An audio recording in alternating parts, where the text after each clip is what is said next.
musée de la préfecture de police de Paris. Dans ses vitrines, la collection d'objets la plus incroyable de l'histoire de la criminalité en France. L'œilleton dans lequel le docteur Petiot regardait agoniser ses victimes, la cordelette qui servit à étrangler l'huissier Gouffé, la chaudière de Landru. Couteaux, revolvers, matraques, toutes ces armes ont été utilisées pour commettre les crimes les plus abominables. À partir du 19e siècle, les policiers font appel à la science pour résoudre leurs enquêtes. L'anthropométrie, l'étude de l'iris humain, la graphologie et la morphopsychologie sont utilisées. Dans les archives du musée, les comptes rendus d'enquête, les scripts des interrogatoires, les croquis des scènes de crime vont nous emmener sur la piste sanglante des plus grands meurtriers de l'histoire.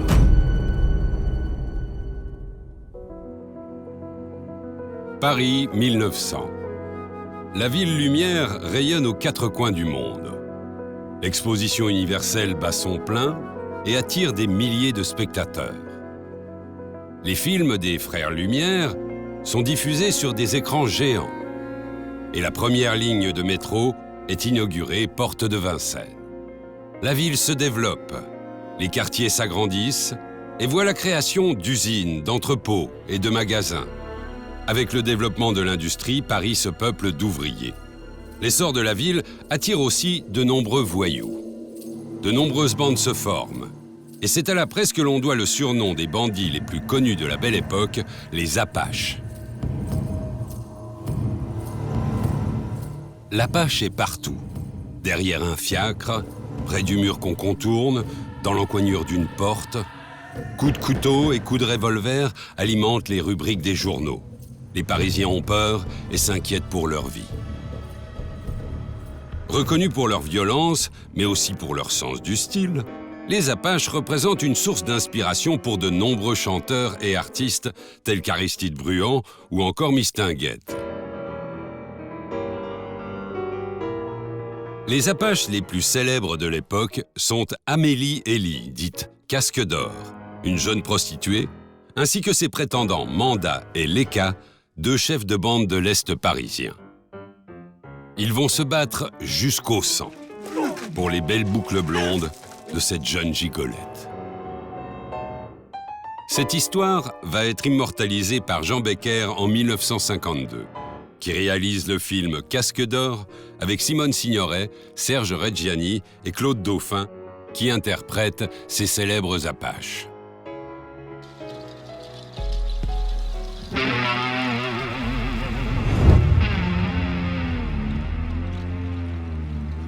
Le 5 janvier 1902, il est 21h, quand les policiers du 20e arrondissement de Paris sont alertés qu'une nouvelle bagarre entre bandes rivales a éclaté non loin de la rue Avron.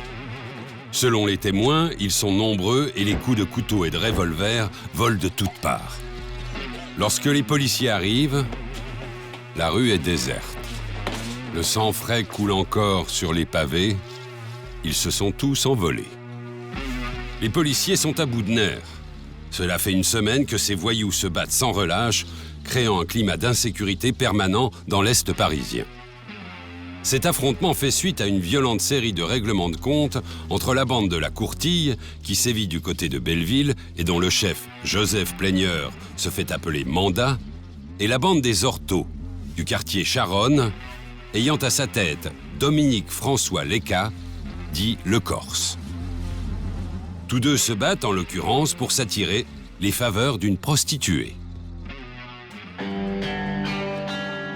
3 jours plus tard, le 8 janvier 1902, un homme du nom de Leka, présentant des blessures importantes, est hospitalisé à l'hôpital Tenon.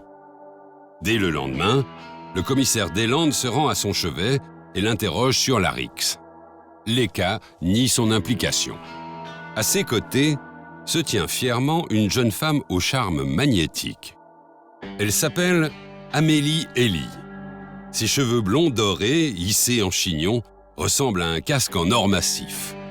Le commissaire comprend alors que c'est pour ce petit brin de femme que les Apaches se sont entretués.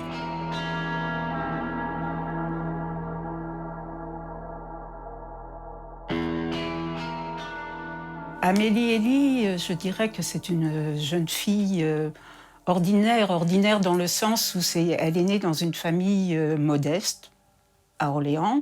Ses parents sont des ouvriers et ils viennent s'installer à Paris. Elle a 2 ou 3 ans.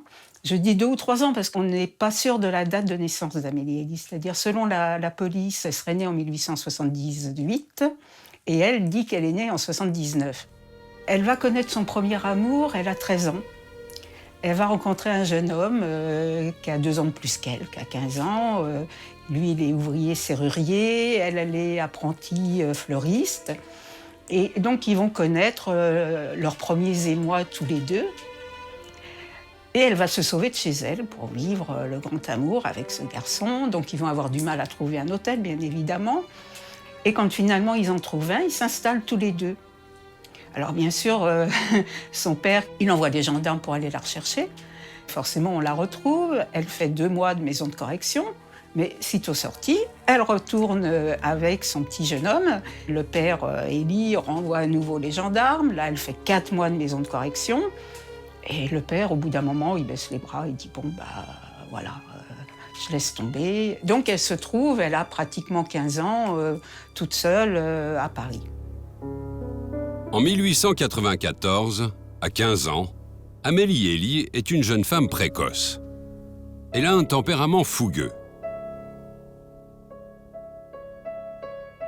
Écrit-elle dans ses mémoires. 2 heures à peine après avoir quitté son amoureux, Amélie rencontre la belle Hélène de Courtille, qui lui propose l'hospitalité dans sa chambre de rue, à Belleville, rue Desnoyers.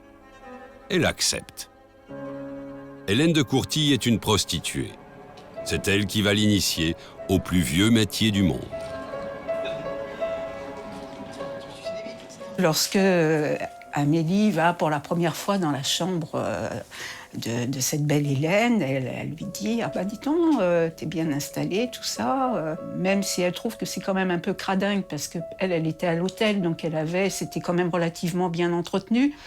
Là, il y a des choses qui lui paraissent pas très hygiéniques. Et puis, elle lui dit « Mais pourquoi tu as une toile cirée sur ton lit ?» Et là, la belle Hélène lui explique que, au gré des rencontres qu'elle peut faire sur le trottoir, elle fait rentrer chez elle des gens, des messieurs qui sont pas toujours très propres. Et puis, une fois que la chose est faite, n'est-ce pas, il y a des petites choses qui se répandent. Et s'il faut changer les draps à chaque fois, on s'en sort pas.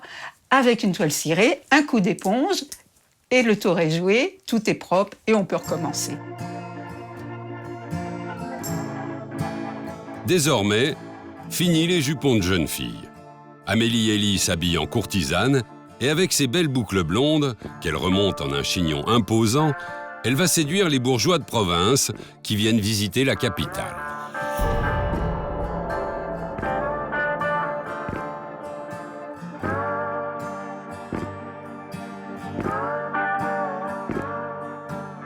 Au XIXe siècle, la prostitution est totalement légale à condition d'être déclarée sur les registres de police ou sur les registres de la mairie.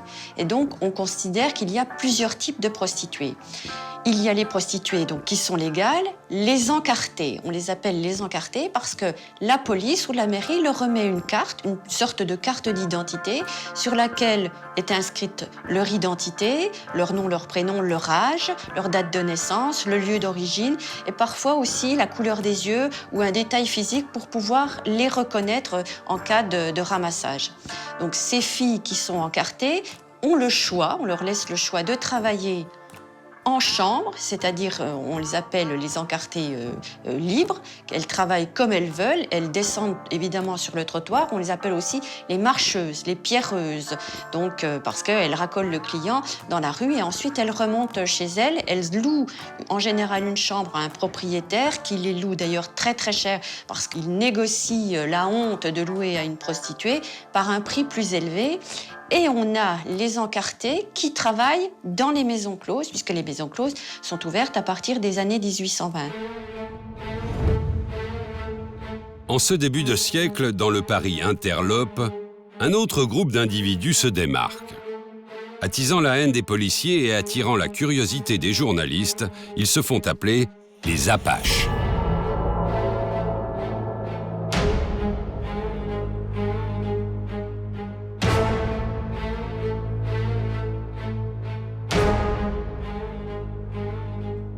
Les Apaches, les mauvais garçons parisiens, les voyous des quartiers nord de Paris, les gars qui ont mal tourné. C'est le nom qu'on va donner à partir de 1900 à tous les jeunes ouvriers en rupture d'atelier, en rupture de famille, à tous les jeunes rebelles, à tous les forts à bras, qui n'ont pas envie de suivre le chemin de leurs parents, qui n'ont pas envie de suivre le chemin de l'usine et qui préfèrent aller boire un coup, jouer aux cartes, aux dés ou aux Zanzibar, et puis surtout aller au bal, car l'Apache adore danser, au bal des Gravilliers ou dans d'autres bars du quartier. Pourquoi a-t-on appelé les Apaches Apaches ? On n'en sait rien d'une certaine manière. L'origine immédiate est très discutée. Certains signalent que c'est un journaliste, Victor Maurice, le chef des informations au matin. D'autres créditent Arthur Dupin, le chef des infos du quotidien rival, le journal. D'autres, un commissaire du quartier de Belleville, qui, face à un jeune voyou, aurait dit un jour « Ah, mais ce sont des procédés d'Apache que vous utilisez ». Et puis d'autres disent encore que le terme aurait surgi un petit peu spontanément dans le milieu des voyous de Belleville et de Ménilmontant au début du XXe siècle. En fait, en France, on connaît les tribus indiennes depuis assez longtemps. Il y a une espèce de fascination pour l'Ouest américain depuis au moins le milieu du XIXe siècle. Il y a eu beaucoup d'explorations qui sont allées dans les Rocheuses. Et puis surtout, on lit les romans et les récits de l'Ouest, ceux qui sont publiés bien sûr par les Américains. Fenimore Cooper et les Hurons, les Iroquois de Fenimore Cooper ont eu un immense succès en France. Et Eugène Sue, lorsqu'il écrit les Mystères de Paris, donc bien avant les Apaches, en 1844, et qui commence comme ça en disant « Il y a dans nos faubourgs des grandes villes des sauvages, des barbares aussi menaçants que les sauvages décrits par Fenimore Cooper ». Donc, très tôt, on a pris l'habitude de comparer les sauvages, entre guillemets, les barbares de la grande ville, les classes dangereuses de nos faubourgs, avec les sauvages d'Amérique. Amélie Elie, elle, ne craint pas ces phénomènes. Bien au contraire, elle en raffole. Et c'est tout naturellement qu'elle tombe sous le charme de Bouchon, un maquereau élégant et volubile, attablé à la terrasse du bar La Pomme au Lard, rue de la Roquette. Malgré sa réputation d'homme violent, elle ne remarque que lui. Un après-midi, alors qu'Amélie tapine, elle le croise. Ils marchent, discutent, et Bouchon, de but en blanc, lui demande de l'épouser. À cette époque, et dans ce milieu, le mariage, c'est surtout être sous protection. On peut dire que 80% des filles ont un souteneur. Il y a 20% de filles qui travaillent sans souteneur et qui risquent encore plus parce que parfois le souteneur est dans le coin et surveille un petit peu ce qui se passe. Les filles qui travaillent totalement sans souteneur sont vraiment en grand danger. Amélie accepte le mariage et les deux nouveaux époux s'installent rue de Volga. Ils s'accordent une semaine de lune de miel et reprennent le travail. Elle, sur le trottoir, qu'ils appellent en argot le ruban, lui, en tant que vendeur ambulant le matin, et maquereau l'après-midi, installé à la terrasse d'un bar. Et en fait, Bouchon, alors lui, c'est un vrai proxénète. C'est un sale type. Il sort de prison. Il a fait 3 ans pour avoir essayé d'assassiner son ancienne compagne, une prostituée qui avait un gros défaut. Parfois, ça la prenait. Il fallait qu'elle parte. Elle disait rien à personne, elle prévenait pas, elle prenait ses affaires, elle partait pendant 2 jours, 3 jours, elle vivait la grande vie, et puis elle revenait. Donc Bouchon mettait des trempes, essayait de la raisonner, enfin bon, il a fait tant et si bien, il n'y avait rien à faire, il a essayé de la tuer, voilà. Amélie Elie continue de vivre sa vie en toute quiétude avec Bouchon. C'est une bonne gagneuse, elle a un certain succès, les clients fidèles sont nombreux. Elle est très dévouée à son travail et semble tenir particulièrement à la dimension sociale et culturelle de sa profession, dont elle écrit les commandements en parlant d'elle-même à la 3e personne. Elle fournit du rêve aux hommes qui ont un urgent besoin. Elle soulage des épouses qui lui en sont gré aujourd'hui, c'est évident. Elle ne fait de mal à personne, au contraire.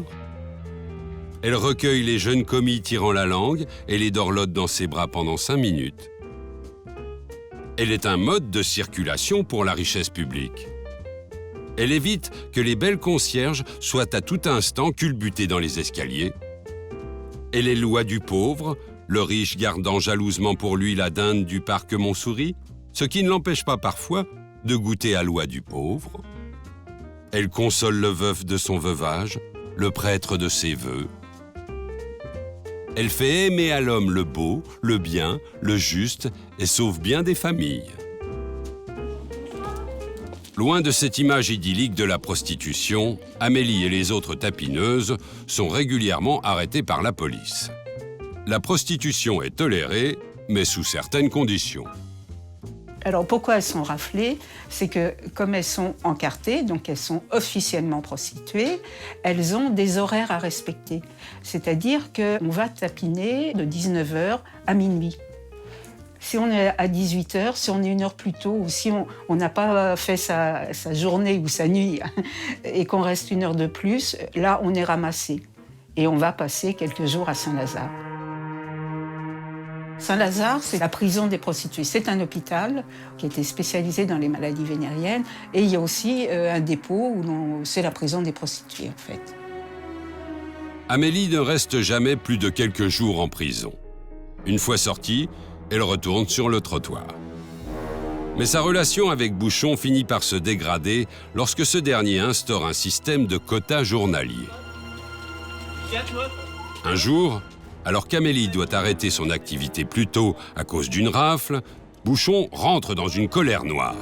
Accompagné de son ami Gueule de Bois, il l'emmène à l'arrière de la Pomme au lard et la batte jusqu'à ce qu'elle ne puisse plus se relever. Amélie prend ses affaires et quitte Bouchon sur le champ.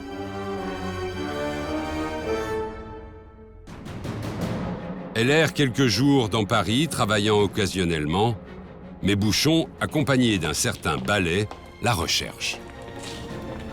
Le 5e soir de sa fugue, alors qu'elle est assise sur un banc place de la Contrescarpe dans le 5e arrondissement, un petit homme blond s'approche d'elle et lui dit de se méfier, car Bouchon et Ballet rôdent dans le quartier. Il parle d'une voix traînante et lui propose rapidement de la défendre, pour ainsi lui rendre sa liberté. Amélie est surprise par cette proposition. Aussitôt il se présente, il s'appelle Mandat et vient du quartier de la Courtille. C'est un tout jeune Apache, d'une vingtaine d'années, qui faisait partie de la bande à Bouchon, en fait. Il n'est pas du tout encore chef de bande, il n'est pas très bien habillé. C'est un petit genou, quoi. Il débute dans la carrière et il rencontre Amélie et lui propose de la protéger contre Bouchon. Elle a peur, elle se cache de cet homme qui la terrorise.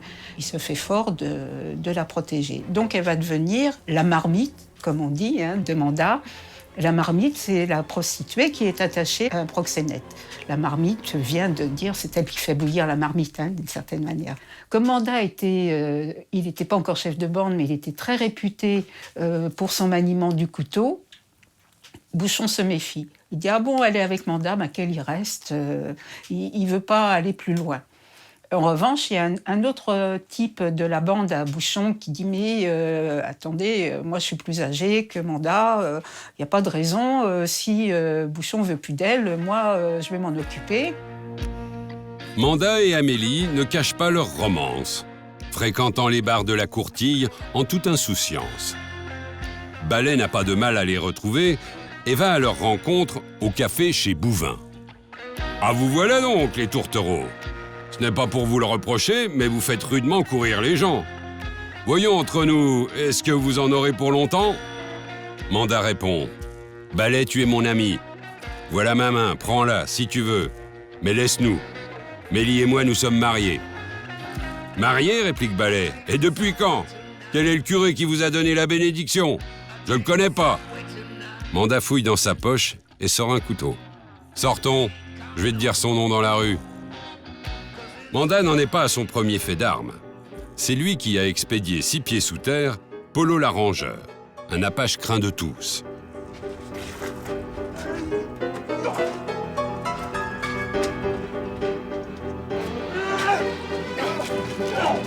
L'affaire est donc vite réglée.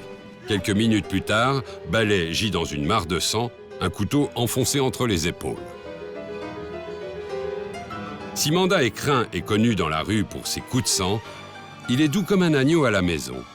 Et Amélie est heureuse d'avoir rencontré ce nouveau partenaire. Au contact d'Amélie, Manda change. Auparavant un peu négligée, elle lui confectionne un look à la pointe de la mode apache. Amélie va entretenir tous ses proxénètes, c'est-à-dire qu'elle leur paye des vêtements, elle les habille de pied en cap. Et donc ces apaches-là sont toujours très bien vêtus. Sauf qu'ils ont quand même un certain uniforme, je dirais. Ils ont toujours le pantalon patte d'éléphant. Alors il y en a qui l'ont un peu usé, l'autre qui l'ont neuf. Ils ont des bottines à cuir verni si ce sont des apaches bien entretenus. Ils ont des espadrilles si ce sont des plus pauvres, voire des charentaises. Parfois, mais il faut dire que l'espadrille et la charentaise permettent de courir plus vite que la bottine. La bottine, elle est pour le proxénète bien entretenu qui va se faire voir avec sa marmite dans les cafés fréquentés par ses copains. Donc, ils ont toujours cet uniforme de patte d'éléphant, petite veste cintrée et la casquette. Alors, la casquette, un apache ne peut pas ne pas avoir de casquette. Et le petit foulard noué autour du cou. Ils vivent en bande. La bande prend soit un nom géographique, la bande de la rue Untel, la bande des 4 chemins Aubervilliers, la bande de la rue de Belleville, la bande de la Courtille, ou la bande Amanda, ou le nom du chef, ou un aspect vestimentaire. Il y avait la bande des cravates vertes. Alors, ils mettaient tous des cravates vertes. Il y avait la bande des carreaux noirs. Alors, ils ont tous leur petit machin carreaux noirs. Enfin, ils ont un signe de reconnaissance comme ça qui fait que la bande prend le nom. Le couple s'entend bien, et pendant l'hiver, où le travail du trottoir devient difficile, Casque d'Or se met à travailler en maison, avec l'accord de Manda. Elle vit en pension complète, dans une maison de tolérance. Elle écrit 2 à 3 fois par semaine à son homme, et le mercredi, son jour de sortie, il vient la chercher pour faire la fête à Montparnasse. Les 2 amants font bon ménage, et les comptes sont florissants. Seule ombre au tableau, la jalousie maladive de Manda.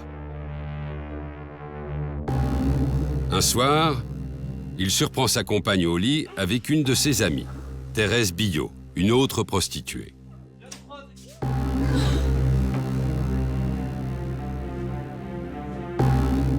Amélie a souvent des relations lesbiennes avec des femmes apaches. Manda ne profère ni menaces ni cris. Il ligote Thérèse en bas du lit. Ah, ma chérie, tu voulais rien rater. Là, tu rateras rien. Alors, on était où, toi et moi? Allez, viens par là. Oh, les petits gueules. Elle reste 24 heures dans cette position, sans boire ni manger.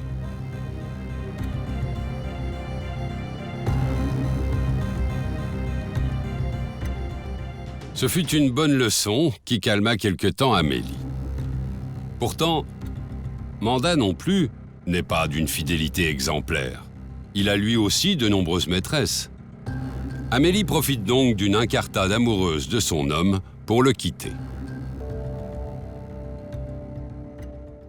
Elle trouve refuge chez son amie Berthe. Elle le sait, ce séjour doit être de courte durée. Manda, comme à son habitude, va venir la chercher. Mais il n'en fait rien. Vexée, Amélie en profite pour sortir avec son amie. Malheureusement, c'est à ce moment-là que les événements vont prendre une tournure tragique. Quelque part dans un bar du boulevard Voltaire, elle est attablée avec Berthe et une autre jeune femme appelée la Louve. Un homme, Dominique Léca, s'installe à leur table. Il s'intéresse rapidement à Amélie en lui demandant si elle est mariée. Très fière, celle-ci lui répond que son époux, c'est Manda. Léca prend un air écœuré et lui répond que Manda est un être dégoûtant. Amélie, furieuse, refuse de trinquer avec lui. Léca lui jette alors son verre au visage.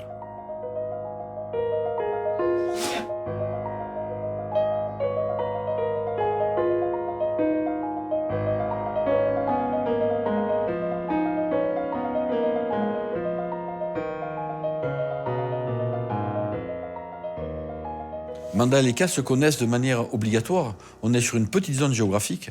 Ce sont les quartiers populaires de Paris, de la Courtille au quartier des Orteaux. La bande des Orteaux et la bande de la Courtille, ils ne peuvent pas s'ignorer. Pourquoi? Parce qu'ils font des coups. Ce sont des petits marlous. Dominique Léca, c'était quelqu'un d'assez violent, mais avec une violence sourde.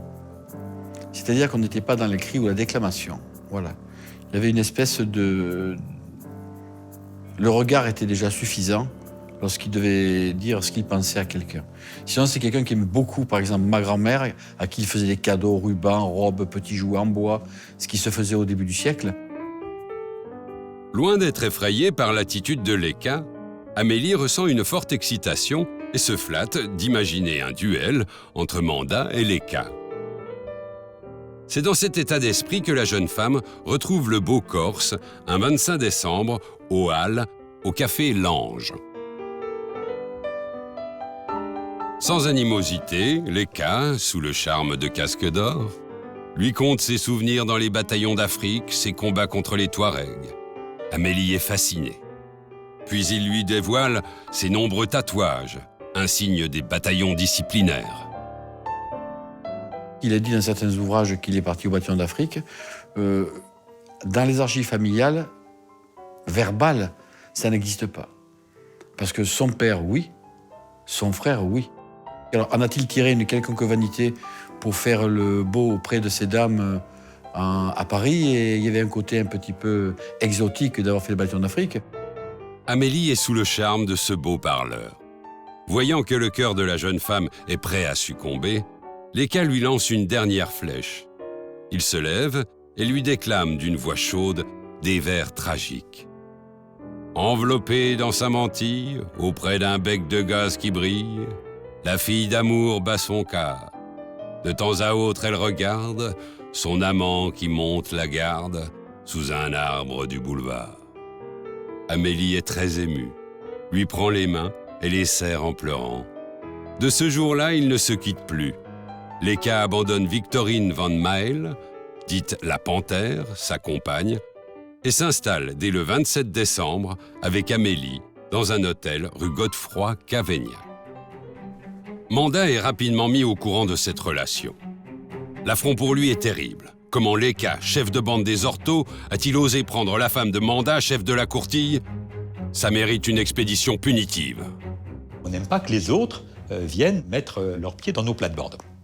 Donc effectivement, quand un gars d'une bande rivale ou une fille d'une bande rivale se fait trop entreprenant, souvent il y a des règlements de compte, il y a des combats, il y a des duels à la loyale. C'est même le détonateur de l'affaire Casque d'Or.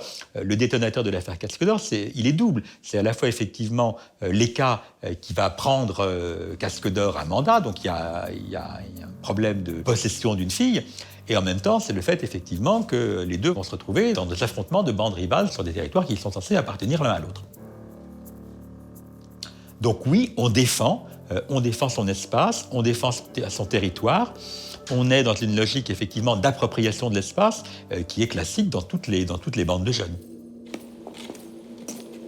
Le premier affrontement se déroule le 1er janvier 1902, au croisement de la rue Popincourt et de la rue du Chemin Vert. Amélie et Léca se promènent. Soudain, deux individus portant une casquette se jettent sur Léca et lui assènent un coup de couteau à la tête. Par chance, le coup est bénin et Léca s'en sort. Le 2 janvier 1902, au matin, alors que Léca et Amélie dorment profondément, Manda et Polly, dit le dénicheur, s'amusent à tirer des coups de revolver contre le mur de leur hôtel. Plus de peur que de mal, personne n'a été touché, ce n'était qu'un avertissement. Mais l'attaque qui va faire le plus grand bruit se déroule le 5 janvier. Ce soir-là, la bande de la Courtille débarque dans le bar des habitués de la bande des Orteaux, rue Avron. Surpris en pleine partie de cartes, Léca et ses comparses auraient pu se faire tuer sur le coup. Mais le code d'honneur des Apaches les oblige à se provoquer en duel. La troisième altercation, c'est l'altercation majeure, c'est celle qui aura lieu rue des Haies, reprise par toutes les gazettes. Il s'agit de quelque chose d'absolument sanglant. Ma grand-mère disait qu'ils avaient dîné le dimanche, je crois que c'est un dimanche, chez ses parents, impasse de la Loi, qu'il était tendu. Donc, craignait-il pour sa personne? Y avait-il un rendez-vous de bande qui était organisé, comme ça pouvait être le cas? Il fréquentait donc ce café de la rue d'Avron. Ils ont dû préférer venir s'expliquer rue des Haies, qui est plus tranquille que la rue d'Avron. Et là, il s'agit de quelque chose d'absolument monstrueux. Les deux bandes se retrouvent donc dans cette rue, à l'abri des regards.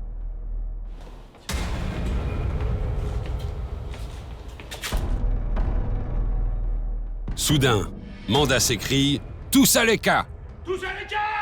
Aussitôt, tous ces hommes font feu sur la cible désignée. Il y a des coups de revolver, des coups de couteau, ça court dans tous les sens. Et là, le cas est blessé.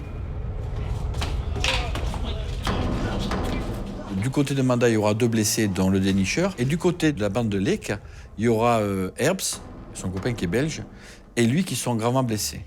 La police interviendra, tout le monde va s'éparpiller.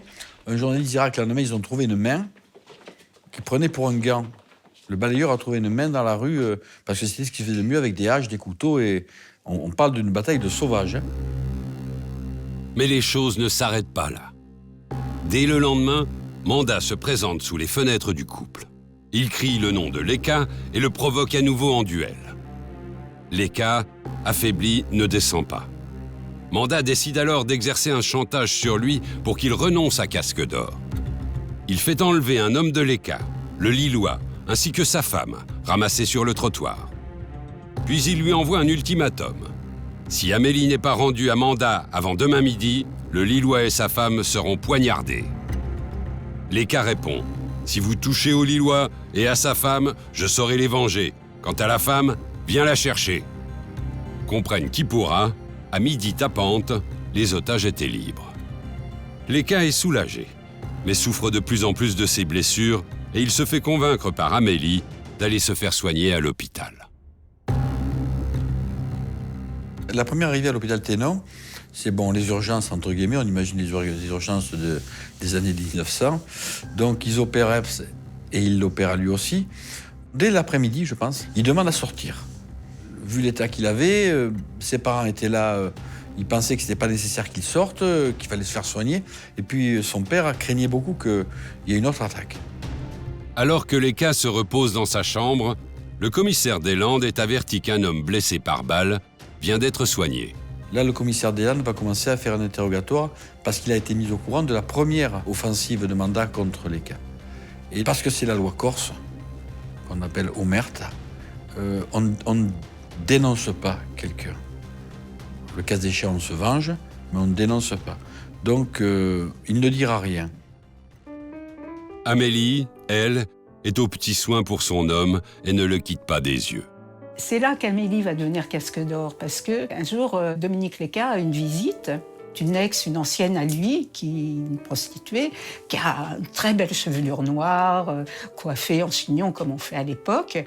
Et ensuite, Amélie vient le voir. Et l'infirmière, le soir, lui dit alors, laquelle des deux visites vous a le plus fait plaisir, le casque d'ébène ou le casque d'or? Et il répond casque d'or, casque d'or. Et après, ça s'ébruite et c'est comme ça qu'elle devient casque d'or, en fait. Le 10 janvier, Leka est enfin autorisé à sortir. Quand il sort de l'hôpital, Amélie est dans le fiacre avec lui. Il y a 2 autres apaches qui sont là aussi. Et le fiacre est attaqué par la bande de la Courtille. Le cas est à nouveau blessé grièvement. Il doit retourner à l'hôpital. Il a un de ses amis qui prend une balle dans l'épaule. Là, il y a à nouveau un carnage. Et pour le coup, Manda devient l'agresseur et Leka devient la victime. De ce jour-là, les événements prennent une tournure exceptionnelle. Une bagarre de malfrats en plein jour, c'en est trop pour les Parisiens et la presse se déchaîne. Le matin du 11 janvier titre « Une vendetta » et donne tous les détails de la bagarre. Le journal assure que le meurtrier va très prochainement être retrouvé. Pour la police, la chasse aux apaches est lancée. Seul problème, dans ce milieu interlope, la loi du silence qui règne rend les recherches difficiles. Leka est dans le coma. Amélie est muette comme une tombe, le commissaire des Landes est au point mort. Le commissaire des Landes va jouer de la psychologie policière en s'adressant directement aux parents. aller sur les cas qui écorcent aussi. Le père, même règle de l'omerta, on ne dénonce pas, on se venge. Mais là, il sait qu'ils ont déjà perdu 3 enfants. Et Deslandes va certainement dire à Augustine, « Madame Lecca, vous avez déjà perdu 3 enfants, vous n'allez pas en perdre un 4e. » Et là, Alessio dira, c'est Manda. C'est Manda qui l'attaque, c'est Manda qui le poignarde, c'est Manda qui a tiré sur lui, c'est Manda qui a tiré aussi à l'hôtel. Deslandes et 2 de ses hommes se précipitent rue des Rigoles, là où Manda est censé loger. Il est absent, mais les policiers interpellent ses complices, Poli, Hale et Le Rouquin. Tous les indices de Paris sont sur le coup. La police fait des descentes régulières dans les repères d'Apache. La presse le présente comme une bête sanguinaire, assoiffée de sang. Mais Manda reste introuvable. En effet, il n'est plus en France, mais en Angleterre, où il a rejoint une de ses connaissances, Polo, un ancien de Sébastopol, qui est devenu bookmaker sur les rives de la Tamise. Ne parlant pas anglais, Manda quitte Londres au bout de 8 jours et part en planque dans un hôtel à Alfortville. Il se fait repérer très rapidement, trahi par un cœur qu'il a tatoué sur la main. Alors qu'il joue aux cartes au bar de l'hôtel, on met en place un important dispositif policier pour l'interpeller. Selon le quotidien Le Matin, lors de son arrestation, il aurait sauté par la fenêtre dans la cour en criant « À moi, mes enfants, ce sont les flics !» avant d'être arrêté par les policiers. Craignant des réactions violentes, il est ligoté pour être amené au quai des Orfèvres. Il est reçu par le chef de la sûreté, le célèbre Monsieur Amar. Interrogé sur la provenance de toutes ces cicatrices, il bredouille des excuses idiotes. Et lorsqu'Amar le questionne sur sa présence sur les différentes scènes de crime, il refuse de répondre. Rapidement, l'arrestation de Manda fait le tour de toutes les rédactions. Sa personnalité intéresse les journaux qui veulent en faire les gros titres. Amélie, étonnée par cet engouement, a la surprise de découvrir devant chez elle des journalistes et dessinateurs qui l'attendent. Tout le monde veut voir et connaître celle qui déchaîne les passions, la célèbre Apache Casque d'Or. Elle est aussi contactée par un photographe qui lui propose de faire une série de cartes postales.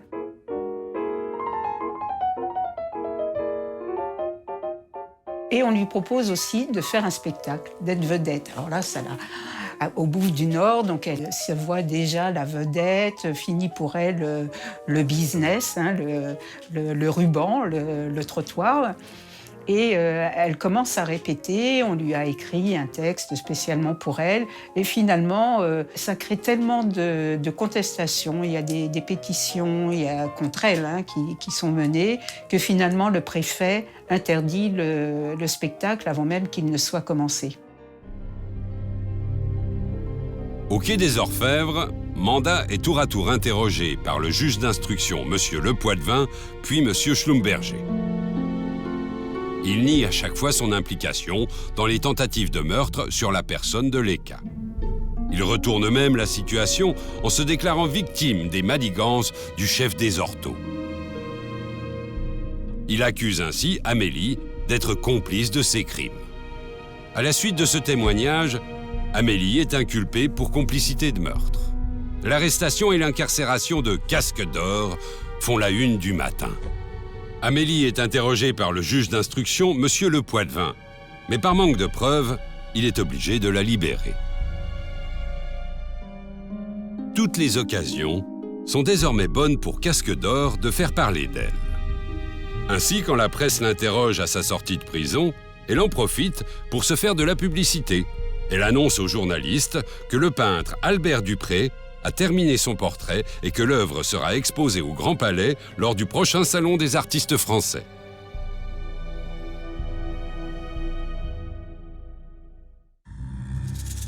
Mais la guerre des bandes est loin d'être terminée.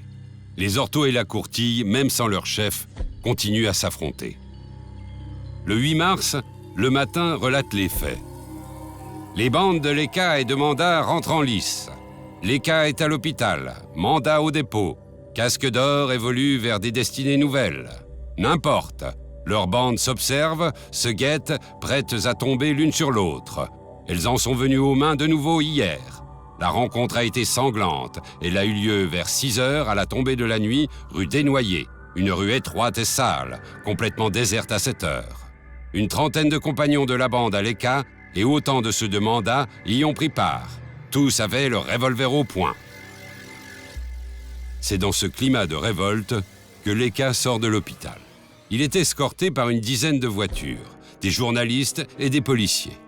Grâce au nouveau statut de célébrité d'Amélie, l'argent rentre légalement et le couple vit à l'abri. Amélie annonce aux journalistes qu'elle et l'ECA vont se marier prochainement. Une vie d'artiste, un mariage avec un homme qui s'est battu pour elle, tout semble sourire à la célèbre gigolette. Pourtant, ce bonheur est artificiel. Amélie, versatile, envoie une lettre à Mandat dans sa prison et lui révèle ses sentiments amoureux. Par discrétion, elle se fait passer pour sa nièce. « Mon oncle, je ne t'abandonne pas dans ton malheur. Je suis à toi et ne te quitterai plus jamais. On sait bien que tu n'as agi que poussé par la jalousie. Aussi les juges seront indulgents pour toi. Il aurait mieux valu pour toi que tu ne connaisses pas Amélie. C'est sa rencontre qui est cause de tous tes malheurs. Un gros baiser, ta Mélie. » C'est un énième rebondissement dans la saga préférée des lecteurs de cet hiver 1902. Casque d'Or n'est plus en couple avec l'ECA. Ce dernier, recherché par la police depuis le dernier affrontement de la rue Desnoyers, serait parti se cacher en Belgique. Le procès de Mandat est imminent, et pour être sûr que la belle Amélie y soit présente, le juge d'instruction, par mesure administrative, l'a fait enfermer à la prison de Saint-Lazare. Le 30 mai 1902, à la cour d'assises de Paris, s'ouvre le procès de Mandat. Le tout Paris des arts, des lettres et de la noblesse de salon s'est donné rendez-vous pour assister aux ébats de Casque d'Or. Journalistes et dessinateurs sont venus nombreux pour relater les audiences que tout le monde attend. Et là, c'est un vrai carnaval. Parce que les gens, Mandat, ils s'en fichent un peu, hein, autant de Mandat que de ses complices, mais ils veulent voir Casque d'Or, cette fameuse Casque d'Or. Ils ont envie de la voir, donc la salle d'audience est pleine à craquer. Quand on l'appelle à témoigner, alors là, c'est la ruée, tout le monde se bouscule, on se monte sur les pieds, il y a des gens qui montent sur des chaises pour essayer de l'apercevoir. Et elle est arrivée, alors elle a une robe un peu vert de gris, tout à fait passe-partout. Elle est très maquillée, très maquillée. Elle a bien ajusté ses cheveux, hein, elle a bien fait son casque d'or. Et tout le monde est là, à vouloir la voir, se piétine, etc. Alors elle témoigne. Donc elle charge beaucoup le cas hein, pendant le procès pour essayer quand même de décharger un petit peu son ancien amant, qu'elle aime toujours un petit peu quand même. Elle ne veut pas être trop méchante. Donc elle charge un maximum le cas. Amélie a beau minimiser le rôle de Mandat dans cette affaire, le président Cheyreau ne se laisse pas influencer. Le 31 mai, Mandat est reconnu coupable de tentative d'homicide avec préméditation et condamné aux travaux forcés à perpétuité. Mandat est sur le chemin du bagne. L'ECA, lui, retrouvé par la police, est en prison à Bruxelles. C'est donc seul que Casque d'Or continue sa carrière de comédienne. La rue, pour elle, c'est terminé. Le problème est que le préfet Lépine refuse qu'elle se donne en spectacle, désapprouvant la surexposition de cette fille de mauvaise vie. Alors en fait, pendant tous ces procès, elle a arrêté de travailler sur le trottoir et elle s'imagine, depuis le spectacle qu'on lui avait écrit pour les Bouffes du Nord, elle s'imagine que peut-être elle pourrait devenir une vedette. Effectivement, on lui repropose un spectacle, les répétitions commencent, ça se passe bien, et en fait, le spectacle va être lui aussi interdit parce que quand elle arrive sur scène, il y a des bagarres parce que dans la salle, il y a aussi bien des apaches, des prostituées, que des mères de famille, que des petites familles. Donc, tout le monde est là, et quand elle arrive, il y a toujours, à chaque fois, il y a 2-3 apaches qui montent sur la table en lançant des bouteilles, en disant « Vive la bande des orthos !» et les autres « Non, vive la bande de la courtille !» Et des grosses bagarres éclatent, et au bout de 2-3 fois, le préfet annule le spectacle, et à nouveau, elle se retrouve à la rue. C'est pour cela qu'elle accepte la proposition du directeur de la ménagerie mondaine, Marc. Elle va devenir la dompteuse masquée. Bien sûr, une habile campagne de rumeurs laisse entendre que la belle inconnue pourrait fort bien être Casque d'Or. Pendant 8 jours, Amélie, derrière un loup noir, fait frémir un public enthousiaste. Malheureusement, le préfet Lépine, au courant du spectacle, convoque le dompteur Marc et lui fait interdire les représentations. C'est à ce moment-là qu'un journaliste, Henri Frémont, lui propose de l'aider à écrire son histoire. Le 5 juin 1902 paraît dans la célèbre revue Fin de siècle les Mémoires de Casque d'Or. Le succès est immédiat et la consacre reine des Apaches. Le 20 octobre, c'est au tour de Léka de passer devant les assises. Le Matin écrit « Cette affaire, inscrite pour 2 jours, aura, au moins durant cette première audience, déçu notre attente. Qu'est-ce du reste que les Apaches sans Casque d'Or et sans mandat? Découronnés, la bande n'a ni roi ni reine. Léka, soi-disant chef de bande, passe au second plan, et c'est Herbs qui prend la place de celui-ci dans cette banale nouvelle affaire. »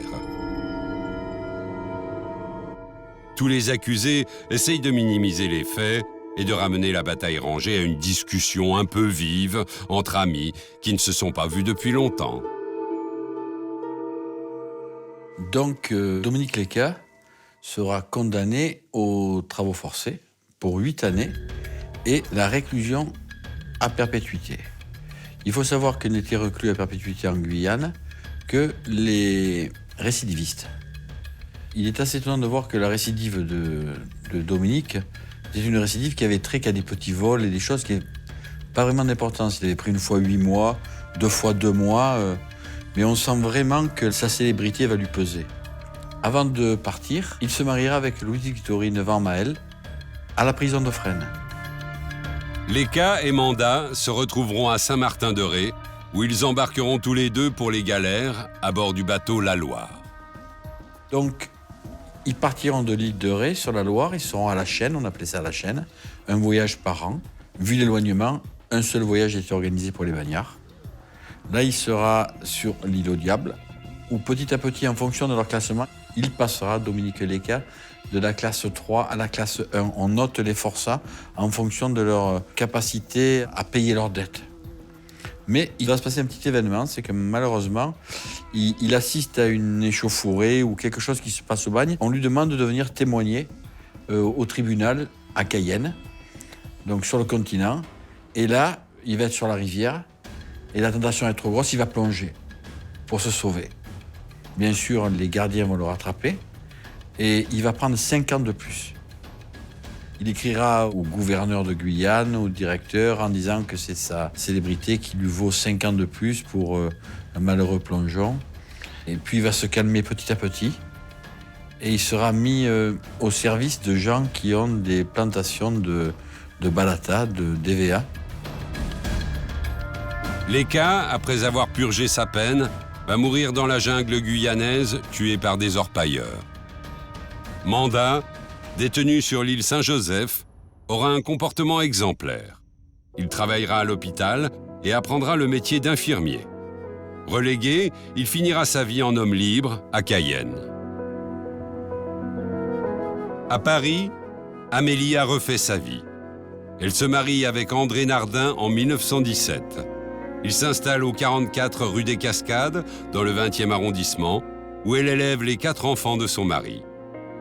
Puis, à partir de 1929, elle se consacre à la bonneterie qu'elle vend sur les marchés.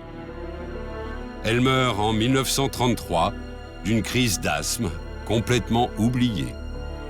Pourtant, Casque d'Or renaîtra en 1952, sous les traits de Simone Signoret, dans le film réalisé par Jean Becker et qui retrace son incroyable vie.